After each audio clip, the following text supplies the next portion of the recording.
काम क्या कराते थे? गोबर फेंकना इसका काम था। लेडी डाल दाना सौन, लेडी डालना दाना सौनना। जबकि हमारे भतीजे थे, इसके साथ वाले थे, तो वो भाग जाते थे, लेकिन एक करता था। मैंने इसको ये सोचा कि इसका अंदर नरमता है तो बड़ा टाइट आदमी, लेकिन नरमता है। हाँ, तो हमसे झगड़ा करा तो हम भी झगड़ा कर लिए। तो फिर स्लेट खरीद करके उसको दिया गया। नेक्स्ट दिन गया स्कूल, मास्टर लोग के सामने बोला हमसे गलती हुआ है, क्योंकि मैं भी ईमानदार, ये भी ईमानदार, और ईमानदारी कभी भी मिट्टी में नहीं गड़ सकता है। लेकिन हमको उम्मीद नहीं था कि ये मैंने अपने नरमता से, अपने बहुत मेहनत से, संघर्ष से आज तक इस मुकाम पर पहुंचा है। मैं इसको हार्दिक शुभकामना दे रहा हूँ। सिर पर 35 किलो का जब बोरी लोड कराया, वो छोटा उम्र था इसका, उस समय मैं देखा ही कि इसके अंदर जज्बा है, रौनक है, स्पीड है काम करने का। तो मैं सोचा कि ये जरूर आगे बढ़ेगा।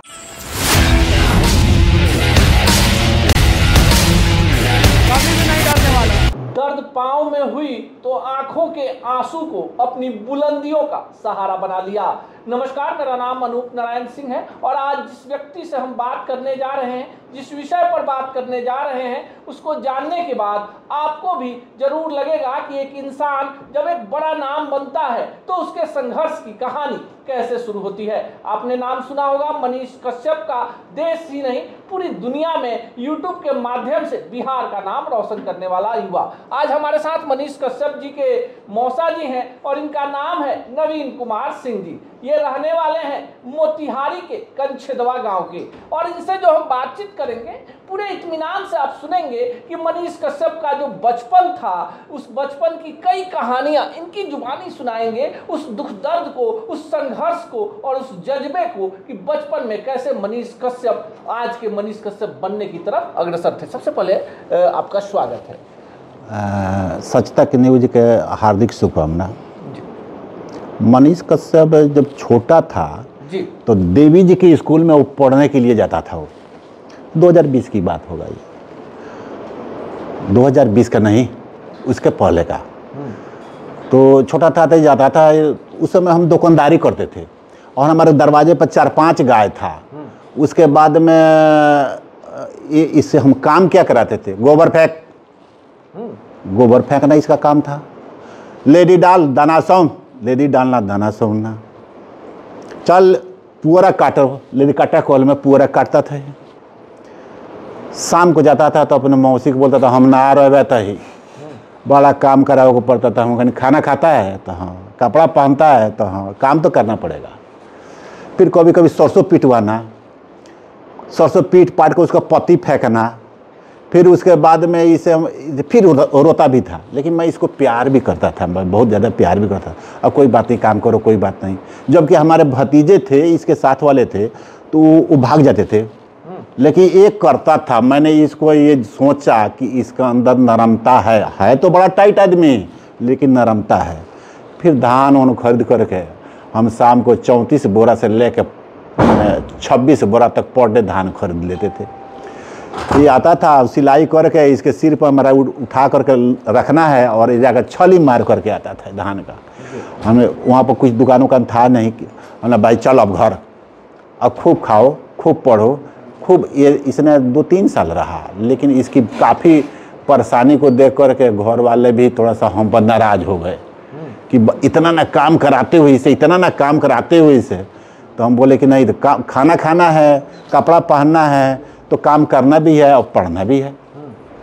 तो यहीं से मैं इसे कराया, लेकिन हमको उम्मीद नहीं था कि ये मैंने अपने नरमता से, अपने बहुत मेहनत से, संघर्ष से आज तक इस मुकाम पर पहुंचा है। मैं इसको हार्दिक शुभकामना दे रहा हूं। लेकिन नवीन जी, आप आर्मी में थे और जो कहानी आप बता रहे हैं संभवतः 1999 और 2000 की ये कहानी है। आज से लगभग 25 साल पहले की कहानी है। मनीष कश्यप बच्चे थे, आपके घर पर रहने गए थे। आमतौर पर जिस इलाके से आप और हम आते हैं, वहाँ बच्चे जो होते हैं अपने मौसी के घर, फूआ के घर भेजे जाते हैं। तो आपके यहाँ संपन्नता कुछ ज्यादा थी, आप आर्मी में थे। आप जैसा बता रहे हैं कि आपके यहाँ अनाज खूब होता था। लेकिन एक और प्रसंग है कि उस दौर में जो जानवरों को खाना खिलाया जाता था उसको बोलते हैं नाद। और उस नाद में आप मनीष कश्यप से क्या करवाते? लेदी डलवा करके जी, पानी डलवा करके और खोरी रख करके सोना इसका काम था।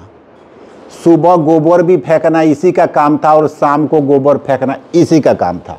लेकिन ये लेबोरियस था और हमारे भतीजा इससे भागते थे बाइक, लेकिन वो भी अभी संघर्ष करके आगे बढ़ गए हैं।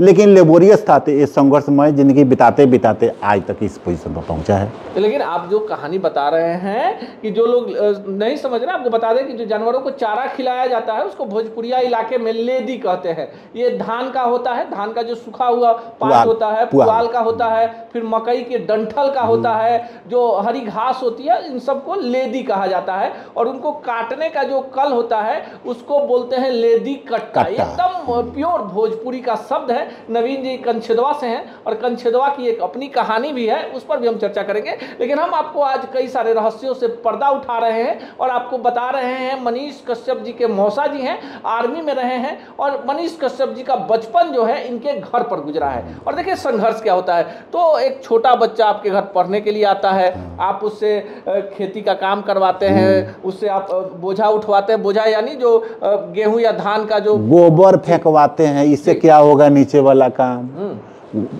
बोझा उठाना तो बहुत अच्छा हो गया। गोबर जो आदमी फेंक रहा है, घर से जूठा काठा दाना ला करके 1 किलोमीटर है, बैठाका से घर 1 किलोमीटर है, ला करके फिर डाल करके गाय को सौन करके खिला करके और फिर शाम को दूह करके चल दूध आगे आगे ये पीछे पीछे मैं लेकर जाते थे। लेकिन आप बताइए एकदम ईमानदारी से 25 साल आप आर्मी में रहे हैं, बड़ी अनुशासन में रहे होंगे। आजकल के बच्चों को नहीं कर पाएंगे बच्चे, इसीलिए तो बाइक है, इसीलिए वो बाइक है। मैं गारंटी के साथ दावे के साथ बोल रहा हूँ, आजकल के बच्चे नहीं पढ़ाई में आगे निकल रहे हैं और न ही ऐसे काम में आगे निकल रहे हैं और स्वास्थ्य उनका गिरता जा रहा है। इसी वजह से शारीरिक वर्क भी जरूरी है। लेकिन आप ग्रामीण परिवेश में रहे हैं, हमने भी देखा है कि पहले अच्छे घरों के बच्चे, चूंकि आपके पास खेत होगा तभी आपके पास नाद होगा, गाय होगी, बैल होगा, और जो अनाज बता रहे हैं कि माथे पर रखकर मनीष कश्यप से आप ढुलवाते थे, फिर उसको नाद को साफ करवाते थे। जो आपका जानवरों का रखने का जो जगह था जिसको अस्तबल भी बोलते हैं, आजकल गाय बैल रहता है, अस्तबल में घोड़े रहते थे, तो गोबर भी आप साफ करवाते थे। तो मनीष कश्यप का बचपन में वो रिएक्शन क्या होता था? इतना बात तो समझिए, ये सरसों था ना, सरसों राई जिसको बोला जाता है, इसको लाठी से पिटवाते थे और पिटने के बाद उसका हमारा काम है उचलाना और इसका पत्ती इसके टोकरी में लोड करना, मान पर फेंको। तो ये शाम को जाता था, फिर मौसी से बोलता हम नहीं रहेंगे यहाँ पर, बाप रे बाप बड़ा काम हो रहा है। तो बोलती अरे क्यों इतना काम करा रहे हैं इसे, हमने खाना खा रहा है तो हाँ, कपड़ा पहन रहा है तो हाँ, पढ़ाई वढ़ाई कर रहा है तो हाँ, स्कूल जाता है तो हाँ, तो काम भी करना पड़ेगा। नवीन जी आपसे हम बात कर रहे हैं, आप मनीष कश्यप जी के मौसा जी हैं। एक बचपन की कहानी है मनीष कश्यप के स्लेट को तोड़ने वाली, वो आप हमको बता रहे थे कैमरे के पीछे, वो कहानी क्या है? वो कहानी ये है कि स्कूल गया तो 2 बच्चे के बीच में इसने क्या हुआ, थोड़ा झड़प हुआ ये सब का है, तो इसे टूट गया तो स्लेट को इसने क्या किया, अपने झोले में रख लिया और लेकर के आपने मौसी को दिखा रहा है, मौसी स्लेट टूट गया ये। तो बोली कि अरे किसे तोड़ दिया, झगड़ा किया है? तो हाँ, तो हमसे झगड़ा करा तो हम भी झगड़ा कर लिए। तो फिर स्लेट खरीद करके उसको दिया गया। नेक्स्ट दिन गया स्कूल, मास्टर लोग के सामने बोला हमसे गलती हुआ है, मैंने स्लेट उसको दे दिया। बचपन से मनीष कश्यप में ये चीजें आ गई थी, लीडरशिप आ गई थी, कुछ अलग करने का। हाँ।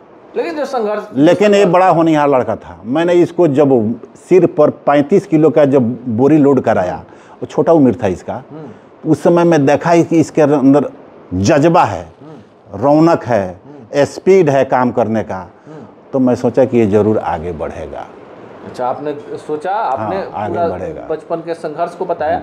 जब मनीष कश्यप एक बड़ा नाम, पूरे देश में करप्शन के खिलाफ एक आवाज होने लगी कि मनीष कश्यप अगर हमारी बात को रख देंगे डिजिटल मीडिया में, यूट्यूब पे, फेसबुक पर और तमाम ये चीज़ों पर, तो एक परिवार के सदस्य होने के नाते आपको कैसा फील होता था जब लोग आपको मनीष कश्यप के मौसा के रूप में जानने लगे? अच्छा, वो फील होता था कि मैं इसका यूट्यूब देखता भी हूँ और मैं देखता हूँ तो बहुत हमको मैंने ये लगता है कि अरे ये तो अच्छा काम कर रहा है, अच्छा काम कर रहा है, बहुत अच्छा काम कर रहा है, क्योंकि मैं भी ईमानदार, ये भी ईमानदार, और ईमानदारी कभी भी मिट्टी में नहीं गड़ सकता है, आंकड़ के समान है, आज नहीं तो कल आएगा बाहर, आएगा जरूर कल, आज नहीं तो कल आएगा। ये एक गुण इसके अंदर है। गुण है। आपको लगता है कि जिस बड़े मिशन पर मनीष कश्यप निकले हैं, बचपन के संघर्ष को आपने बता दिया, आपने उस जज्बे को बता दिया कि मासूमियत थी, काम के प्रति जुनून था, जिस काम को आपने करवाया। आमतौर पर जो ग्रामीण इलाके में किसान परिवार के बच्चे करते हैं, जानवरों को चारा देना, उनका गोबर उठाना, खेत में जो भी फसल तैयार है, आप बता रहे सरसों हो, मकई हो, धान हो, गेहूँ हो, उसको फिर एकत्रित करना और उसको 1 किलोमीटर आपके घर से जो आपका खलिहान था या जहाँ आपके जानवर रखे जाते थे वहाँ तक रोज आना जाना। तो एक चीज़ नवीन जी, आपको कैसा लगता है आज जब मनीष कश्यप को पूरा देश जानता है? एक और बात है जी, अगर खेत में हम चले गए हैं, काम वहाँ पर मजदूर काम कर रहे हैं, लेट हो गया खाने में, तो इसकी मौसी टिफिन में खाना और झोरा में पानी, फलनावा खेत में चल जाओ आ जाके दे दे, सब राइट टाइम पर पहुँच जाना, इसका काम था। पैदल नहीं तो किससे, खेते खेते जाना है पैदल, खेते खेते डरे हाँ पैदल पहुँच, हाँ मौसा जी है खाना रखिए, हाँ भाई अब बैठ, थक गया है, बैठ खा लेंगे, फिर वो टिफिन उफिन लेगा, फिर साथ में घर आ जाता था। आपके भी बच्चे होंगे? हाँ बच्चे, आपके जो अपने बच्चे होंगे छोटे होंगे? बहुत छोटे, उस समय बच्चे नहीं थे। आपके बच्चे नहीं थे, इसीलिए मनीष कश्यप को आपने? अरे बहुत मानता था इसको जी, बहुत मानता था, और ये होनहार लड़का था ही, इसके अंदर जिद्दी तो था लेकिन होनहार था और मेहनती था, लेबोरियस था, ईमानदार था। क्योंकि वो हमसे नहीं बोलता था कि हम नहीं रहेंगे या आपका काम नहीं करेंगे, जाकर मौसी को बोलता था, मौसी उसकी हमसे बोलती थी, अरे उसको तंग मत कीजिए, वो कितना काम करा रहा है, बाकी घर में लड़के हैं नहीं कर रहे हैं, और बाकी लड़के को आगे बढ़े कि नहीं बढ़े, लेकिन मैं देखता हूँ इसको कराएंगे तो कल इसका साथ देगा, ये मेहनती वर्क साथ देगा। चलिए, हमारे साथ बातचीत करने के लिए नवीन कुमार सिंह जी थे, और कई सारे ऐसे चीज जो मनीष कश्यप के जीवन से जुड़े हुए अनछुए पहलू थे, आज के पहले ना आप जानते थे और ना हम जानते थे। कई सारी कहानियां सोशल मीडिया पर वायरल भी हुई जिसमें संघर्ष था, पर बचपन में वो लड़का जो अपने मौसी के घर इसलिए रहने जाता है कि मौसी को कोई संतान नहीं है, मौसा जी संपन्न किसान है, आर्मी में नौकरी करते हैं, और मौसा जी ने ट्रेनिंग बचपन से ही शुरू कर दी थी। मनीष कश्यप का जो संघर्ष था, बचपन में मौसा जी को लगता था कि ये बच्चा कुछ अलग करेगा, तो वो तमाम काम जो एक किसान अपने बच्चों से करवाता है, और वो जैसा बता रहे हैं कि इनके भतीजे थे या अन्य बच्चे थे, इन कामों से दूर भागते थे, लेकिन मनीष कश्यप जुनून के साथ उन कामों को करते थे। आमतौर पर इसी को कहा जाता है कि जो होनहार होते हैं उनके चिकने पात होते हैं, जो पेड़ विद्वान होते हैं उनके चिकने पात होते हैं, और बचपन से ही वो उपलब्धियां कहीं ना कहीं दिखने लगती है और कहीं ना कहीं प्रभावित करती है। आपको ये बातचीत कैसी लगी कमेंट बॉक्स में जरूर बताएंगे।